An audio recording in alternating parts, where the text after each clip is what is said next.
എല്ലാ പ്രേക്ഷകർക്കും ഒരിക്കൽ കൂടെ സ്നേഹവന്ദനം അറിയിക്കുന്നു. ഞാൻ കണ്ട ക്രിസ്തു എന്ന വിഷയത്തെ അധികരിച്ചുകൊണ്ട് അല്പനിമിഷം സംസാരിക്കാനാണ് ആഗ്രഹിക്കുന്നത്.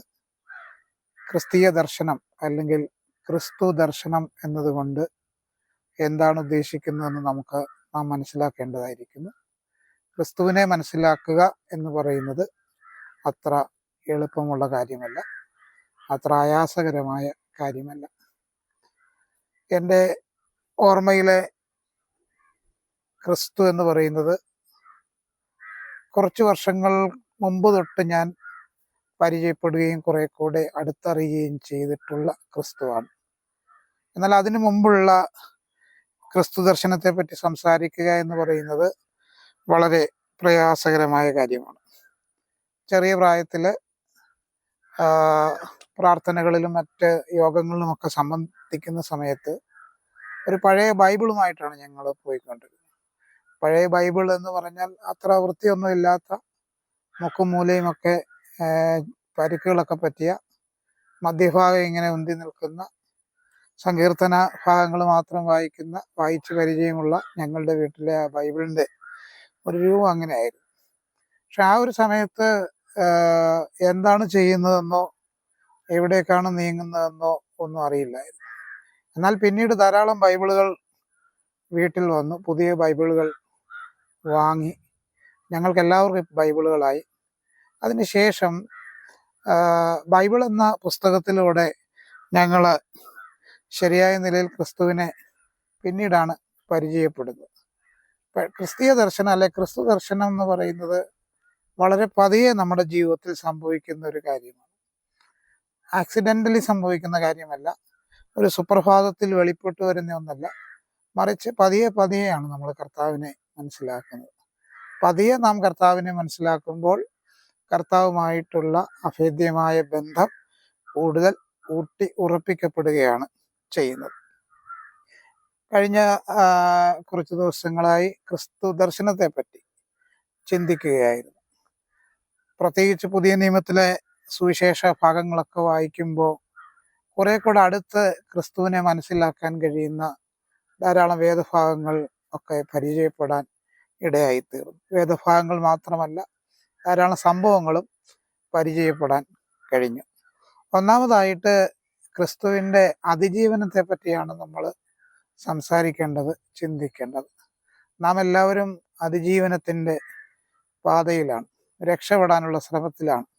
ചുറ്റുമുള്ള പ്രതിസന്ധികളെയും അനുയോജ്യമല്ലാത്ത പരിസ്ഥിതിയുമൊക്കെ ഉണ്ടെങ്കിൽ തന്നെയും അവിടെ നിന്ന് അതിജീവനത്തിലേക്ക് നീങ്ങാനും രക്ഷപ്പെട്ട് അടുത്ത ഇടത്തേക്ക് പോകാനും ആഗ്രഹിക്കുന്നവരാണ് നമ്മളെല്ലാവരും. ക്രിസ്തുവിൻ്റെ ജീവിതത്തിൽ, യേശു ക്രിസ്തുവിൻ്റെ ജീവിതത്തിൽ, അദ്ദേഹത്തിൻ്റെ ബാല്യ യൗവന കാലഘട്ടത്തിൽ അത്തരത്തിലുള്ള അതിജീവനത്തിൻ്റെ ഒരു കാലഘട്ടം കൂടെയായിരുന്നു. അതിനെ അദ്ദേഹം എങ്ങനെയാണ് മറികടന്നത് എന്നുള്ളത് വളരെ ചിന്തിക്കേണ്ടുന്നൊരു കാര്യമാണ്.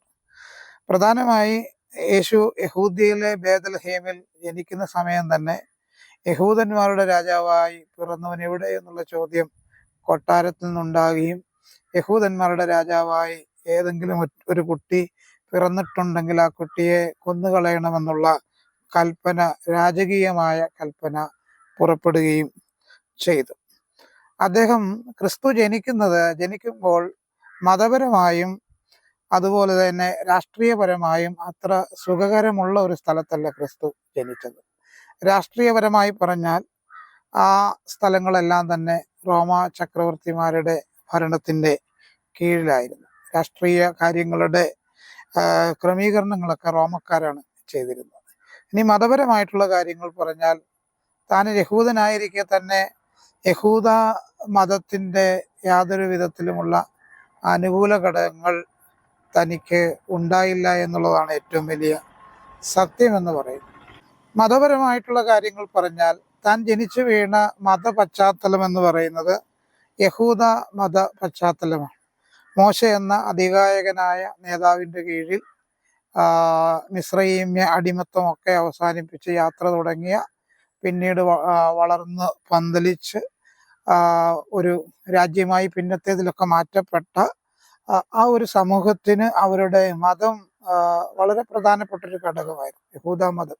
യഹൂദ മതത്തിന്റെ യാതൊരു പരിഗണനയും യാതൊരു സപ്പോർട്ടും ക്രിസ്തുവിന്റെ ജീവിതത്തിൽ ലഭിച്ചില്ല എന്നുള്ളത് വലിയൊരു സത്യം തന്നെയാണ്. അപ്പോൾ ആ ഒരു പ്രതിസന്ധികളെ, അല്ലെങ്കിൽ അത്തരത്തിലുള്ള രാഷ്ട്രീയപരമായതും മതപരവുമായിട്ടുള്ള അത്തരം ചങ്ങലകളെ പൊട്ടിച്ചെറിയുവാൻ യേശു കാണിച്ചൊരു ശേഷി തന്നെ പലപ്പോഴും നമുക്ക് ഊർജം പകരാറുണ്ട്, നമുക്ക് ശക്തി പകരാറുണ്ട്. നമ്മുടെ ജീവിതത്തിൽ നമുക്ക് പല വൈതരണികളെയും മറികടക്കാനാവുമെന്നുള്ള വലിയ ഉറപ്പും പ്രതീക്ഷയുമാണ് ക്രിസ്തുവിൻ്റെ ജീവിതം നമുക്ക് നൽകുന്നത്. എന്നാൽ ഒരിക്കൽ പോലും ക്രിസ്തു രാഷ്ട്രീയമായ ഇടങ്ങളിൽ തൻ്റെ സ്ഥാനം നേടിയെടുക്കാനോ മതപരമായ ഇടങ്ങളിൽ തനിക്കൊരിടം ഉണ്ടാക്കിയെടുക്കാനോ ശ്രമിച്ചിട്ടില്ല. മറിച്ച് മതവും രാഷ്ട്രീയവും ഒരുപോലെ തനിക്കെതിരെ നിൽക്കുമ്പോഴും തനിക്ക് മാത്രം സൃഷ്ടിച്ചെടുക്കാൻ കഴിയുന്ന ഒരിടം താൻ ഉണ്ടാക്കിയെടുക്കുകയാണ് ചെയ്തത്.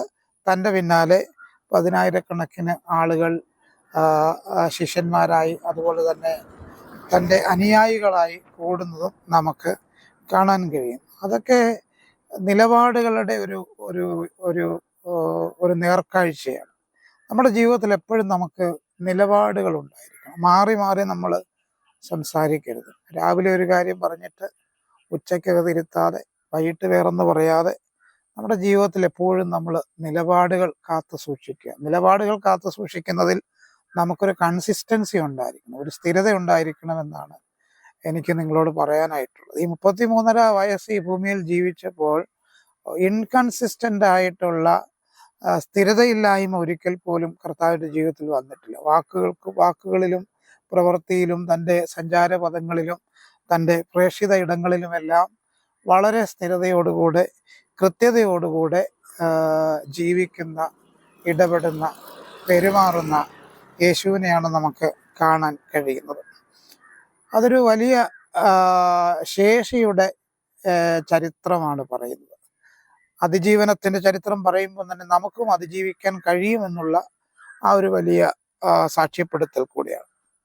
ക്രിസ്തുവിൻ്റെ നിലപാടുകളെ പറ്റി നാം ചിന്തിക്കുമ്പോൾ എന്തായിരുന്നു ക്രിസ്തുവിൻ്റെ നിലപാടുകൾ എന്നുള്ളത് നമ്മൾ മനസ്സിലാക്കേണ്ടിയിരിക്കും. ഒന്നാമതായിട്ട്, ക്രിസ്തുവിൻ്റെ വാക്കുകൾ പറയേണ്ടത് മാത്രം പറയുന്നയാളായിട്ടാണ് ക്രിസ്തുവിനെ ഞാൻ മനസ്സിലാക്കുന്നത്. പറയേണ്ട കാര്യങ്ങൾ മാത്രമാണ് പറയുന്നത്. അരുതാത്തൊരു വാക്ക് സംസാരിക്കാതെ, അരുതാത്തൊരു ശബ്ദം പുറപ്പെടുവിക്കാതെ, താനായിരിക്കുന്ന സാഹചര്യത്തിൽ ഏത് വാക്കാണോ ഉചിതമായിട്ടുള്ളത്, ഏത് പദമാണോ ഉചിതമായിട്ടുള്ളത്, അത് കൃത്യമായി ഉപയോഗിക്കുന്ന ഒരാളെന്ന നിലയിലാണ് ക്രിസ്തുവിനെ ഞാൻ മനസ്സിലാക്കുന്നത്.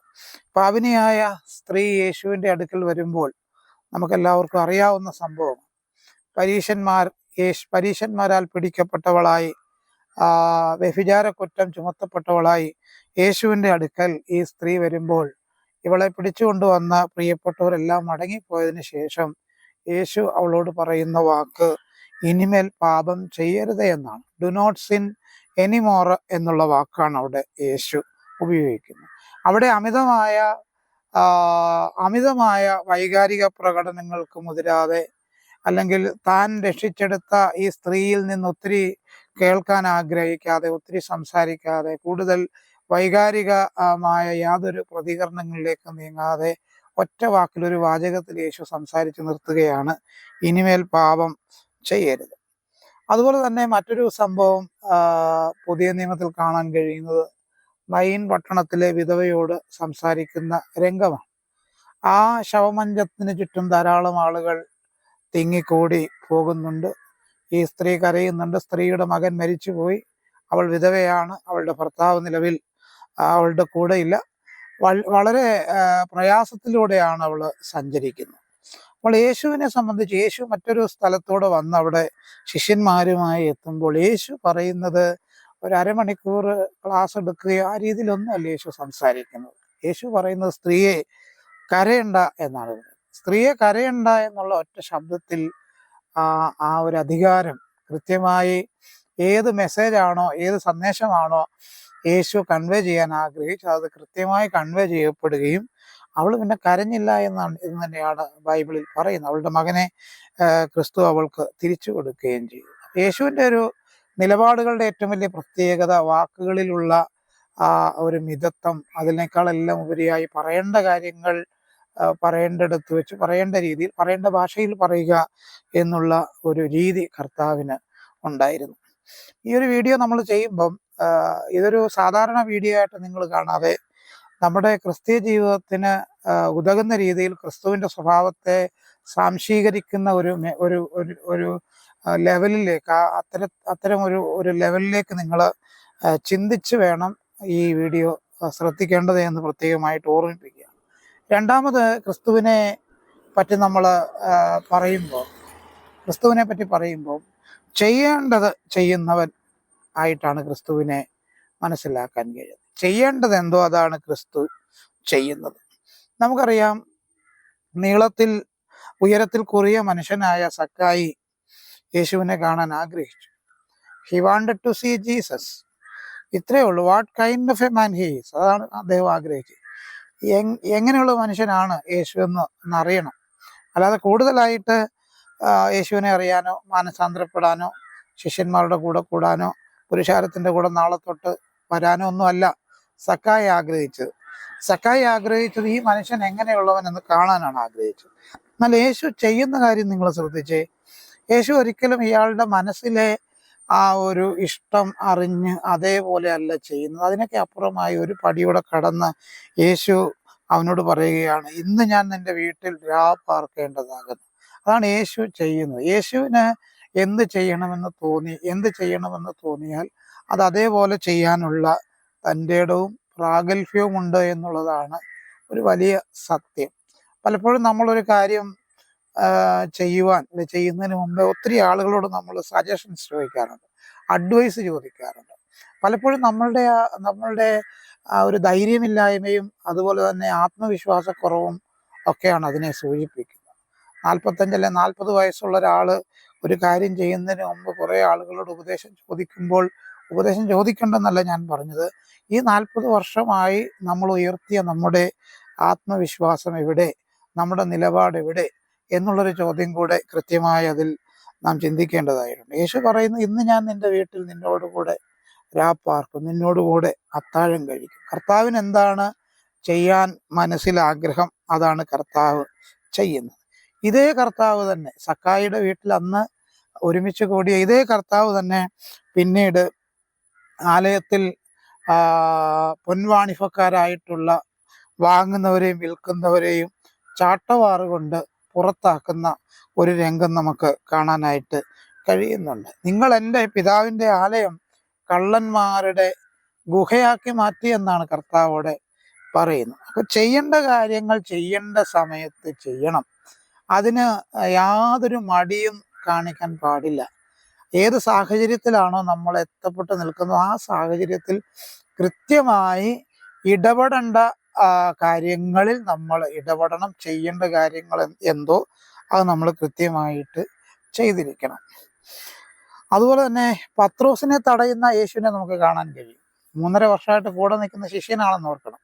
എന്നിട്ട് മഹാപുരോഹിതന്റെ ദാസന്റെ കാത് വെട്ടിയെടുക്കുമ്പോൾ പത്രോസിനെ തടയുന്ന ക്രിസ്തുവിനെ നമുക്കവിടെ കാണാൻ കഴിയും. ഒരിക്കൽ പോലും സാഹചര്യങ്ങളുടെ സമ്മർദ്ദമോ ആളുകളുടെ സ്വാധീനമോ ഒന്നും കർത്താവിനെ കർമ്മ ശേഷിയിൽ നിന്നൊരിക്കലും മാറ്റി നിർത്തുന്നില്ല. ആ ഒരു ശേഷി അല്ലെ ആ ഒരു സ്വഭാവം, സമീപനം നമുക്കെല്ലാവർക്കും ഉണ്ടായിരിക്കണം. ഇന്നത്തെ കാലഘട്ടത്തിൻ്റെ ഏറ്റവും വലിയ ഒരു വെല്ലുവിളി എന്ന് പറയുന്നത് കർമ്മനിരതരായിട്ടുള്ള ആളുകൾ ഇല്ല എന്നുള്ളതാണ്. ചെയ്യേണ്ട കാര്യങ്ങൾ ചെയ്യേണ്ടുന്ന ആളുകൾ ഇല്ല എന്നുള്ളതാണ് ഇന്നിൻ്റെ ഒരു വലിയ പ്രശ്നമെന്ന് പറയുന്നത്. അപ്പോൾ തീർച്ചയായിട്ടും ക്രിസ്തുവിൻ്റെ ആ ഒരു സ്വഭാവം നമുക്ക് ഒരു ഊർജമാകട്ടെ എന്ന് ഞാൻ പ്രാർത്ഥിക്കുകയാണ്. മൂന്നാമതായിട്ട്, ക്രിസ്തുവിനെ നാം പരിചയപ്പെടുമ്പോൾ ഇരിക്കേണ്ടിടത്ത് മാത്രം ഇരിക്കുന്ന ക്രിസ്തുവിനെയാണ് നമുക്ക് കാണാൻ കഴിയുന്നത്. ക്രിസ്തു എവിടെ ഇരിക്കണമെന്ന് സംവിധാനങ്ങളല്ല തീരുമാനിക്കുന്നത്. സംവിധാനങ്ങൾ പറയുന്നതിനനുസരിച്ചല്ല ക്രിസ്തു ഇരിക്കുന്നതും ക്രിസ്തു എഴുന്നേൽക്കുന്നതും സഞ്ചരിക്കുന്നതും പഠിപ്പിക്കുന്നതും ഊരുകളിൽ ഗ്രാമങ്ങളിൽ പോകുന്നതും ഒന്നുമല്ല. സർമൺ ഓൺ ദ മൗണ്ട് ഒക്കെ നമ്മൾ പഠിക്കുമ്പോൾ മത്തായി 5, 6, 7 അധ്യായങ്ങൾ നമ്മൾ പഠിക്കുമ്പോൾ ആരും പറഞ്ഞിട്ടല്ല മലമേൽ കയറി കർത്താവ് ഈ ആളുകളെയൊക്കെ പഠിപ്പിക്കുന്നത്. തൻ്റെ തനതാണ് അത്. ആ ഒരു ജെനുവിൻ ആയിട്ട് കർത്താവ് ചെയ്യുന്ന കാര്യങ്ങളാണ്. പൊളിറ്റിക്കൽ അല്ല എന്നുള്ളതാണ് അതിൻ്റെ പ്രത്യേകത എന്ന് പറയുന്നത്.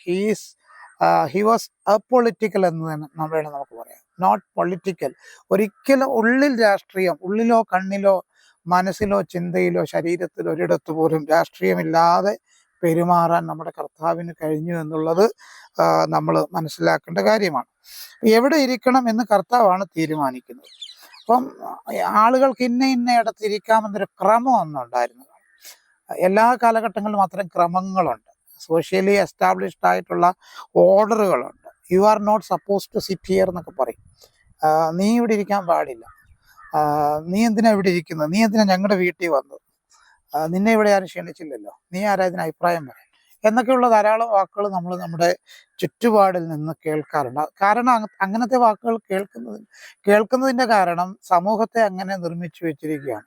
ഡൂസ് ആൻഡ് ഡോൺസ്, ചെയ്യേണ്ട കാര്യങ്ങൾ, ചെയ്യേണ്ടാത്ത കാര്യങ്ങൾ ഇന്നതാണ്, ചെയ്യേണ്ട കാര്യങ്ങൾ ഇന്നതാണ് എന്ന രീതിയിൽ സമൂഹം പലപ്പോഴും നിർമ്മിച്ചു വെച്ചിരിക്കുന്ന ചില ക്രമങ്ങളുണ്ട്. യേശുവിനെ സംബന്ധിച്ച് അതുകൊണ്ടാണ് ഞാൻ യേശുവിനെ അപനിർമ്മിതിയുടെ രാജകുമാരൻ എന്ന് കഴിഞ്ഞ വീഡിയോയിൽ വിളിച്ചത്. അപനിർമ്മിതിയുടെ രാജകുമാരനാണ്, പ്രിൻസ് ഓഫ് ഡീകൺസ്ട്രക്ഷനാണ്, ഡീകൺസ്ട്രക്ഷൻ്റെ പ്രിൻസാണ്. എന്ന് പറഞ്ഞാൽ എന്താണ്? നിർമ്മിച്ചു വെച്ചിരിക്കുന്ന ഘടനാപരമായ കാര്യത്തെ ഒരു ദയാദാക്ഷിണ്യവും കൂടാതെ ഏത് സമയത്തും പൊളിക്കാൻ, ഏത് സമയത്തും അതിനെതിരെ നീങ്ങാനുള്ള ശേഷി ക്രിസ്തുവിന് ഉണ്ടായിരുന്നു. കർത്താവ് എവിടെയാണ് ഇരുന്നതെന്ന് നമുക്കറിയാം. കർത്താവ് എപ്പോഴും പള്ളിയിൽ ഇരുന്നില്ല, അല്ലെ കർത്താവ് എപ്പോഴും സിനഗോഗ് വഴി സഞ്ചരിച്ചിട്ടില്ല. സിനഗോഗിലൊക്കെ പോയിട്ടുണ്ട്, പള്ളിയിലൊക്കെ നിന്നിട്ടുണ്ട്. അതുപോലെ തന്നെ മറ്റ് വേദഭാഗങ്ങളൊക്കെ, ന്യായപ്രമാണ ഭാഗങ്ങളൊക്കെ വായിക്കാനായിട്ട് എഴുന്നേറ്റിട്ടുണ്ട്. എന്നാൽ ഒരിക്കൽ പോലും ആ ഒരു ക്രമത്തിനകത്ത്, പള്ളിക്രമത്തിനകത്ത്, യഹൂദിയ ക്രമത്തിനകത്ത് ചങ്ങലയിടാൻ പാകത്തിന് പരുവപ്പെട്ട ഒരാളായിരുന്നില്ല ക്രിസ്തു എന്ന് നമ്മൾ കൃത്യമായിട്ട് മനസ്സിലാക്കണം. എവിടെയാണ് കൂടുതൽ സമയം കർത്താവ് ചെലവഴിച്ചതെന്ന് ചോദിച്ചാൽ ചുങ്കക്കാരോടും പാപികളോടും വേശ്യകളോടും കൂടെ സഞ്ചരിക്കാൻ ഇഷ്ടപ്പെടുന്ന ക്രിസ്തു. ചുങ്കക്കാരെവിടെയുണ്ടോ, ടാക്സ് കളക്ടേഴ്സ് എവിടെയുണ്ടോ, സിന്നേഴ്സ് എവിടെയുണ്ടോ, പാപികളെന്ന് മുദ്ര കുത്തുന്ന ആളുകൾ എവിടെയുണ്ടോ, വേശ്യകളെന്ന് സമൂഹം മുദ്ര കുത്തുന്ന സ്ത്രീകൾ എവിടെയുണ്ടോ, അവരോട് കൂടെ സഞ്ചരിക്കാൻ, അവരുടെ കൂടെ ഇരിക്കാൻ, അവരെ കേൾക്കാൻ, അവരുടെ വാക്കുകൾ ശ്രദ്ധിക്കുവാൻ ഒക്കെ സമയം കണ്ടെത്തുകയും നിലവിലുള്ള ക്രമത്തെ പൊളിച്ചുകൊണ്ട് തനിക്ക് മാത്രം ഉണ്ടാക്കിയെടുക്കാൻ, തനിക്ക് മാത്രം സൃഷ്ടിക്കാൻ കഴിയുന്ന ഒരു സിസ്റ്റത്തെ, ഒരു സംവിധാനത്തെ ക്രമീകരിക്കുകയാണ് കർത്താവ് ചെയ്യുന്നത്. ഒരിക്കൽ കഴുതയുടെ പുറത്തിരുന്ന് പോകുന്ന കർത്താവിനെ നമുക്ക് കാണാൻ കഴിയുന്നു. കഴുത എന്ന ജീവിയെ തന്നെ പലപ്പോഴും ഒരു ഇൻഫീരിയർ സ്റ്റാറ്റസ് ഉള്ള ജീവിയായിട്ടാണ് നമ്മൾ പരിചയപ്പെടുത്തുന്നത്. പലപ്പോഴും തമാശക്കാണെങ്കിലും നമ്മൾ ആളുകളെ മരക്കഴുത എന്നൊക്കെ നമ്മൾ വിളിക്കാറുണ്ട്. അത്രയ്ക്ക് ഒരു ഇൻഫീരിയർ സ്റ്റേറ്റസിലുള്ള ഒരു ജീവിയാണ് കഴുത. പക്ഷേ കർത്താവ് പറയുന്നു, എനിക്ക് കഴുതയുടെ പുറത്ത് സഞ്ചരിക്കണമെന്ന് താല്പര്യം തോന്നിയാൽ ഞാൻ കഴുത പുറത്ത് സഞ്ചരിക്കും. അത് കർത്താവിന് സ്റ്റേറ്റസിൻ്റെ ഒന്നും പ്രശ്നം കർത്താവിന് ഇല്ല. ഇന്നത്തെ ഒരു ക്രിസ്തീയ നേതാവിനെ സംബന്ധിച്ചാണെങ്കിലും, ഒരു പൊളിറ്റിക്കൽ നേതാവിനെ സംബന്ധിച്ചാണെങ്കിലും, ഒരു അംബാസഡറിൽ യാത്ര ചെയ്യുക എന്ന് പറയുന്നത് ബുദ്ധിമുട്ടായിരിക്കും. എന്നാൽ കർത്താവ് ഈ കാലഘട്ടത്തിൽ ജീവിച്ചിരുന്നെങ്കിൽ ഇവരുടെ എല്ലാം നടുവിൽ കൂടെ ഒരു അംബാസഡർ കാറിൽ യാത്ര ചെയ്തേനുമായിരുന്നു എന്നാണ് ഞാൻ കരുതുന്നത്. ഒരു പക്ഷേ ഡ്രൈവറിനെ പോലും വെക്കാതെ സ്വന്തമായിട്ട് ആ വാഹനം ഓടിച്ചു പോകാൻ കർത്താവിന് കഴിയും. അതാണ് കർത്താവിൻ്റെ നിലപാടെന്ന് പറയുന്നത്. കഴുതപ്പുറത്തിരുന്ന് സഞ്ചരിക്കുന്ന കർത്താവ്, പള്ളിയിൽ ഇരിക്കാൻ ഇഷ്ടപ്പെടാത്ത ക്രിസ്തു. അതായത് നിക്കോദിമോസിൻ്റെ അടുക്കലേക്ക് പോകാൻ താല്പര്യമില്ല, വേണമെങ്കിൽ നിക്കോദിമോസ് വീട്ടിലേക്ക് വരട്ടെ എന്നുള്ള ആ ഒരു ആർജവം നമ്മുടെ കർത്താവിന് ഉണ്ടായിരുന്നു. ഞാനിതൊക്കെ പറയുമ്പോഴും ഇതൊക്കെ നമ്മുടെ പേഴ്സണാലിറ്റിയിൽ, നമ്മുടെ വ്യക്തിത്വത്തിൽ നമ്മൾ ഉണ്ടാക്കിയെടുക്കേണ്ടുന്ന കുറേ കാര്യങ്ങളും കൂടെ ചേർത്താണ് സംസാരിക്കുന്നത്. നമ്മൾ വിശ്വാസികളാണ്. വിശ്വാസികളെന്ന് പറഞ്ഞാൽ ചുമ്മാ കുറേ പാട്ടുപാടി അന്യഭാഷ പറഞ്ഞ് കുറച്ച് ദശാംശം കൊടുത്തും കുറച്ച് സ്തോത്രം പറഞ്ഞും പ്രൈസ്തലോട് പറഞ്ഞും മാത്രം പോകേണ്ട ആളുകളല്ല, മറിച്ച് നമ്മുടെ ജീവിതത്തിൽ വലിയ മാറ്റങ്ങൾ ഉണ്ടാകണം. മാറ്റങ്ങൾ ക്രിസ്തുവിൻ്റെ സ്വഭാവത്തിനനുസരിച്ച് നമ്മൾ നമ്മുടെ ജീവിതത്തെ ക്രമീകരിച്ച് മുന്നോട്ട് പോകേണ്ടതായിട്ടുണ്ട്. അതുപോലെ തന്നെ പോകേണ്ടടുത്ത് പോകുന്നവനാണ് ക്രിസ്തു. എവിടെയാണോ താൻ പോകാൻ ആഗ്രഹിക്കുന്നത് അവിടെയാണ് പോകുന്നത്. ലാസറിന്റെ കല്ലറയിലേക്ക് കർത്താവ് ചെല്ലുന്നത് 4 ദിവസം കഴിഞ്ഞപ്പോൾ നാറ്റം വെച്ച് തുടങ്ങിയിരിക്കുന്ന ആ ഭൗതിക ശരീരത്തിന്റെ അടുക്കലേക്കാണ് കർത്താവ് പോകുന്നത്. അതിനു മുമ്പുള്ളൊരു 3 ദിവസമുണ്ട്. വലിയ നിലവിളിയുടെയും കണ്ണുനീരിന്റെയും ആശങ്കകളുടെയും ഒക്കെ വലിയ പ്രതിസന്ധികളുടെ 3 ദിവസങ്ങളുണ്ട്. എന്നാൽ ആ പ്രതിസന്ധികളുടെ സമയത്തല്ല കർത്താവിന് പോകാൻ തോന്നുന്നത്. മറിച്ച് 4 ദിവസമായി നാറ്റം വെച്ച ലാസറിന്റെ കല്ലറയിലേക്ക് കർത്താവ് പോകുന്നതായിട്ട് നമുക്ക് കാണാൻ കഴിയുന്നു. അതിൻ്റെയൊക്കെ പിന്നിൽ ദൈവത്തിന് വലിയ പദ്ധതി ഉണ്ടെന്ന് നമ്മൾ മനസ്സിലാക്കണം. അതുപോലെ കാൽവറി കയറുന്ന ക്രിസ്തു. പത്രോസ് പറയുന്നുണ്ട്, നീ മരിക്കുന്നത് ഞങ്ങൾക്ക് ഇഷ്ടമല്ല. ഒരിക്കലും നീ മരിക്കാൻ പാടില്ല, നിനക്കൊരാപത്തും വരാൻ പാടില്ല, നിന്റെ ശരീരത്തിലൊരു മുറിവ് പോലും ഉണ്ടാവാൻ പാടില്ല. കുറെ കൂടെ കൃത്യമായിട്ട് പറഞ്ഞാൽ നീ ഇവിടെ ഒരു ഐഹിക രാജ്യം സ്ഥാപിക്കുകയാണെങ്കിൽ അത്രയും നല്ലത്, ഞങ്ങൾ അതൊക്കെയാണ് സ്വപ്നം കാണും. എന്നാൽ ക്രിസ്തു പറയുന്നത് കാൽവറി കയറണം, എൻ്റെ ചോര ഈ മണ്ണിൽ വീഴണം, ആദാമ്യ സന്തതിയുടെ പാപത്തിന്റെ പരിഹാരത്തിന് വേണ്ടി അത്തരം ഒരു കർമ്മം ചെയ്യാൻ യേശു ക്രിസ്തു തയ്യാറായി എന്നുള്ളതാണ് പ്രധാനപ്പെട്ട കാര്യം. അപ്പോൾ സംസാരിക്കേണ്ട കാര്യങ്ങൾ സംസാരിക്കുന്ന, ചെയ്യേണ്ട കാര്യങ്ങൾ ചെയ്യുന്ന, ഇരിക്കേണ്ടിടത്തിരിക്കുന്ന, പോകേണ്ടിടത്ത് പോകുന്ന ക്രിസ്തുവിനെ നമുക്ക് മനസ്സിലാക്കാൻ കഴിയും. അവസാനമായിട്ട് പ്രപഞ്ചം മുഴുവൻ ചർച്ച ചെയ്യപ്പെടേണ്ടുന്ന വളരെ പ്രധാനപ്പെട്ട 2 പ്രഖ്യാപനങ്ങളാണ് ക്രിസ്തുവിൻ്റെ ഭാഗത്തു നിന്ന് ബൈബിളിൽ വന്നിട്ടുള്ളത്. ഇവിടെ ഞാൻ എൻ്റെ വ്യക്തിപരമായ കുറച്ച് കാര്യങ്ങൾ പറയുന്നതിനേക്കാൾ ഉപരിയായി സാർവലൗകികമായ ചില യാഥാർത്ഥ്യങ്ങളിലൂടെ സഞ്ചരിക്കാനാണ് ഞാൻ ആഗ്രഹിക്കുന്നത്. 2 പ്രഖ്യാപനങ്ങൾ. ഒന്നാമത്തെ പ്രഖ്യാപനമാണ് നസറേത്ത് മാനിഫെസ്റ്റോ അല്ലെങ്കിൽ നസറേത്ത് പ്രഖ്യാപനം എന്ന് പറയുന്നത്. ലൂക്കോസിന്റെ സുവിശേഷം 4-ാം അധ്യായം 16-ാം വാക്യം മുതൽ നമുക്കത് കാണാനായിട്ട് കഴിയുന്നു. ദരിദ്രന്മാരോട് സുവിശേഷം അറിയിപ്പാൻ കർത്താവിനെ അഭിഷേകം ചെയ്തിരിക്കുന്നു. ബദ്ധന്മാർക്ക് വിടുതലും കുരുടന്മാർക്ക് കാഴ്ചയും ക്രിസ്തുവിൻ്റെ പ്രസാദ വർഷം പ്രസംഗിപ്പാനും ദൈവം എന്നെ അയച്ചിരിക്കുന്നു എന്നുള്ള നസറേത്ത് പ്രഖ്യാപനം. അന്ന് വരെ പള്ളിയിൽ മുഴങ്ങാത്ത ഒരു ടോണിൽ, അന്ന് വരെ കേൾക്കാത്ത വ്യത്യസ്തമായൊരു ശബ്ദത്തിൽ, ഊർജത്തോടുകൂടെ ശേഷിയോടുകൂടെ സംസാരിക്കുന്ന ഒരു യേശുവിനെയാണ് ജനമെന്ന് കാണുന്നത്. ഒരു സാധാരണ മനുഷ്യനായിട്ട് ആളുകൾക്ക് തോന്നിയെങ്കിലും യെശയ്യാവിൻ്റെ പുസ്തകത്തിലെ ആ ഭാഗം എടുത്ത് വായിക്കാൻ തുടങ്ങിയ അതിൻ്റെ സ്റ്റാർട്ടിംഗ് പോയിന്റ് മുതൽ ആളുകൾ ഇദ്ദേഹത്തെ ശ്രദ്ധിക്കാൻ തുടങ്ങിയപ്പോൾ ഇദ്ദേഹം അസാധാരണമായ ശേഷിയുള്ളൊരു മനുഷ്യനായി. ഇവൻ നമ്മളുടെ ഇടയിലുള്ള ഗുരുക്കന്മാരെ പോലെയല്ല, പരീശന്മാരെ പോലെയല്ല, സദൂക്യരെ പോലെയല്ല. ഇവൻ്റെ വാക്കുകളിൽ അധികാരമുണ്ട്, ഇവൻ്റെ വാക്കുകളിൽ നിയോഗമുണ്ട് എന്ന് ജനങ്ങൾ പറയത്തക്ക നിലവാരത്തിലാണ് യേശുവിൻ്റെ നസറേത്ത് പ്രഖ്യാപനം അവിടെ യേശു വായിക്കുന്നത്. യെശയ്യാവിൻ്റെ പുസ്തകത്തിലെ ആ വേദഭാഗങ്ങൾ, ആ പ്രഖ്യാപനങ്ങൾ യേശു വായിച്ചപ്പോൾ അത് തൻ്റെ പ്രഖ്യാപനങ്ങളായിട്ട് മാറുകയാണ്. ലോകത്തിന് വേണ്ടിയാണ് ക്രിസ്തു സംസാരിക്കുന്നത്, ജനങ്ങൾക്ക് വേണ്ടിയാണ്, സമൂഹത്തിന് വേണ്ടിയാണ്. അതുപോലെ തന്നെ സുരക്ഷിതത്വമില്ലാതെ ജീവിക്കുന്ന ധാരാളം ആളുകൾ നമുക്ക് ചുറ്റുമുണ്ട്. അടിച്ചമർത്തപ്പെടുന്ന ധാരാളം ആളുകളുണ്ട്. ഒറ്റപ്പെട്ടു പോകുന്ന ആളുകളുണ്ട്. മതത്തിന്റെ പേരിലും വർണ്ണത്തിന്റെ പേരിലും ജാതിയുടെ പേരിലും വർഗത്തിന്റെ പേരിലും വിദ്യാഭ്യാസത്തിന്റെ പേരിലും ഒക്കെ ഒറ്റപ്പെട്ടു പോകുന്ന 100 കണക്കിന് ആളുകളുണ്ട്. അത്തരം ആളുകളെ കൃത്യമായി തന്നോട് ചേർത്ത് നിർത്തി ഈ പ്രഖ്യാപനം യേശു ക്രിസ്തു നടത്തുകയായിരുന്നു എന്ന് നാം മനസ്സിലാക്കണം. രണ്ടാമത്തെ പ്രഖ്യാപനമാണ് മഹാപ്രഖ്യാപനം എന്ന് പറയുന്നത്. അത് സഭയുമായി ബന്ധപ്പെട്ട്, സഭയുടെ വളർച്ചയുമായി ബന്ധപ്പെട്ടുള്ള പ്രഖ്യാപനമാണ്. ഭാവിക്ക് വേണ്ടിയുള്ള പ്രഖ്യാപനം, വിശ്വാസത്തിന് വേണ്ടിയുള്ള പ്രഖ്യാപനം. യേശു പറയുന്നത്, go into all world and preach the good news to every creature. നിങ്ങൾ ഭൂമിയുടെ അറ്റത്തോളം പോയി സകല സൃഷ്ടികളോടും സുവിശേഷം അറിയിപ്പീൻ എന്നുള്ള മഹാപ്രഖ്യാപനം. ഈ 2 പ്രഖ്യാപനങ്ങൾ 33.5 വയസ്സുള്ള ഒരു മനുഷ്യനിൽ നിന്നാണ് പുറപ്പെടുന്നതെന്ന് നമ്മൾ മനസ്സിലാക്കണം. ഇന്നത്തെ സാഹചര്യത്തിൽ നമ്മൾ ഏതൊരാളുടെയും വാക്കുകൾക്ക് ചെവി കൊടുക്കണമെങ്കിൽ ആദ്യം നമ്മൾ നോക്കുന്നത് അയാൾക്ക് എത്ര അനുഭവം ഉണ്ടെന്നുള്ളതാണ്. രണ്ടാമത് നമ്മൾ നോക്കുന്നത് അയാളുടെ പ്രായം എത്ര എന്നുള്ളതാണ്. നമ്മുടെയൊക്കെ സഭയിൽ ഒരു 70 വയസ്സ് കഴിഞ്ഞ ആളുകൾ എന്തെങ്കിലും പറഞ്ഞാലേ നമുക്കങ്ങോട്ട് അംഗീകരിക്കാൻ കഴിയുകയുള്ളൂ എന്ന രീതിയിൽ നമ്മുടെ സമൂഹത്തെ നിജപ്പെടുത്തി പാകപ്പെടുത്തി വെച്ചിട്ടുണ്ട്.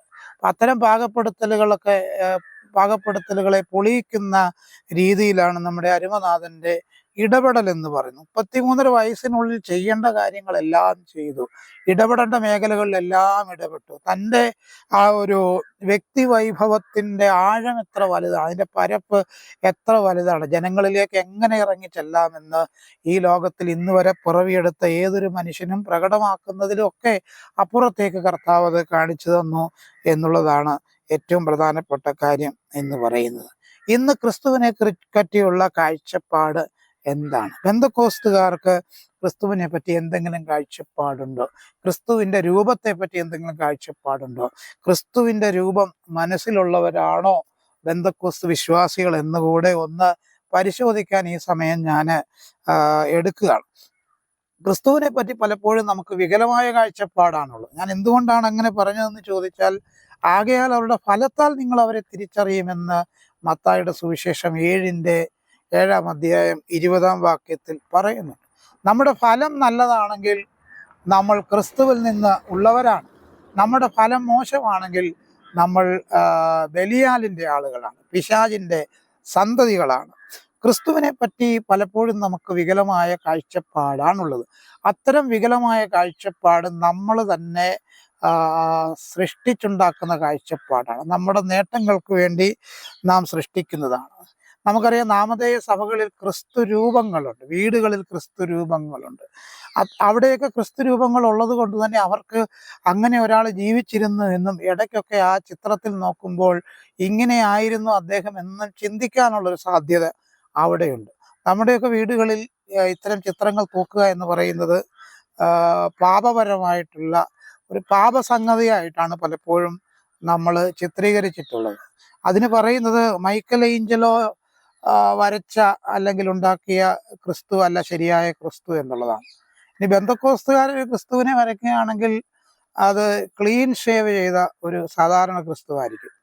എത്രത്തോളം ഒരു ഹീറോയിക് പരിവേഷം അതിന് ഉണ്ടാകും എന്നെനിക്കറിയില്ല. പലപ്പോഴും ഇതൊക്കെ നമ്മൾ നമ്മുടെ നേട്ടങ്ങൾക്ക് വേണ്ടിയാണ് പ്രപഞ്ചനാഥനായ ക്രിസ്തുവിനെ നമ്മൾ വല്ലാണ്ട് വളച്ചൊടിക്കുന്നത് എന്നുള്ള യാഥാർത്ഥ്യം നമ്മൾ മനസ്സിലാക്കണം.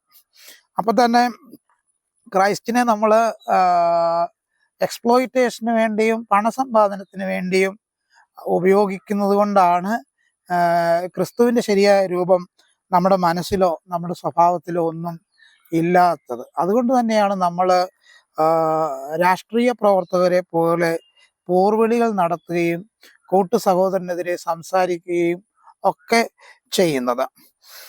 അതുപോലെ തന്നെ ക്രൈസ്റ്റ് സെൻറ്റേർഡ് ചർച്ചിനെ റീപ്ലേസ് ചെയ്തുകൊണ്ട്, ക്രിസ്തു കേന്ദ്രീകൃത സഭയെ റീപ്ലേസ് ചെയ്തുകൊണ്ട് മണി സെൻറ്റേർഡ് സഭ, പണകേന്ദ്രീകൃത സഭകൾ ഉടലെടുത്തിട്ടുണ്ട്. യേശുവിനെ സംബന്ധിച്ച് യേശു 2 കാശിട്ട വിധവയെക്കുറിച്ച് സംസാരിച്ച ആളാണ്. ശിഷ്യന്മാരോട് പറഞ്ഞു, നിങ്ങൾക്ക് ഈ 3 ദിവസമായിട്ട് വിശന്നിരിക്കുന്ന ആളുകൾക്ക് കഴിക്കാൻ എന്തെങ്കിലും കൊടുക്കുക എന്ന് പറഞ്ഞപ്പോൾ യേശുവിനറിയാം ഇവന്മാരുടെ ഒന്നും ഇല്ല എന്നറിയാം. ആ യേശു 5000 പേർക്ക് ആഹാരം കൊടുത്തവനാണ്. ആ യേശുവിനെ മറന്നുകൊണ്ടാണ് നമ്മൾ ലക്ഷങ്ങൾ ദശാംശം തരുന്ന വിശ്വാസിയെ ഉയർത്തി വെക്കാനും 10 പൈസയ്ക്ക് ഗതിയില്ലാത്ത ആളുകളെ താഴ്ത്തിക്കെട്ടാനും സഭയിൽ ദാരിദ്ര്യത്തിൽ ജീവിക്കുന്ന ആളുകളെ അത്തരമൊരു ശൃംഖല തന്നെ സൃഷ്ടിച്ച് ഒഴിവാക്കാനും ശ്രമിക്കുന്നത്. പ്രിയമുള്ളവരെ, ക്രിസ്തു ദർശനം എന്ന് പറയുന്നത് ക്രിസ്തുവിനെ നമ്മൾ ബൈബിളിലൂടെ എങ്ങനെ മനസ്സിലാക്കി എന്നുള്ളതാണ്. ക്രിസ്തുവിനെ പറ്റി നമ്മൾ ധാരാളം പ്രസംഗങ്ങളും ധാരാളം പാട്ടുകളും ധാരാളം പ്രബന്ധങ്ങളും ധാരാളം ചർച്ചകളുമൊക്കെ നമ്മൾ കേൾക്കാറുണ്ട്. എന്നാൽ അതിനൊക്കെ അപ്പുറമായി ബൈബിൾ എന്ന് പറയുന്ന ക്രിസ്തുവിനെ കുറിച്ച്, അതാണ് ഇന്ന് ഞാൻ നിങ്ങളോട് സംസാരിച്ചത്. ഈ വീഡിയോ നിങ്ങൾ വളരെ ശ്രദ്ധയോടെ കേട്ട് നിങ്ങളുടെ വ്യക്തിപരമായ ജീവിതത്തിൽ വരുത്തേണ്ടുന്ന മാറ്റങ്ങൾ വരുത്താൻ ഈ വീഡിയോയിലെ ഓരോ വാക്കുകളും ഉതകട്ടെ എന്ന് ഞാൻ ആഗ്രഹിക്കുന്നു.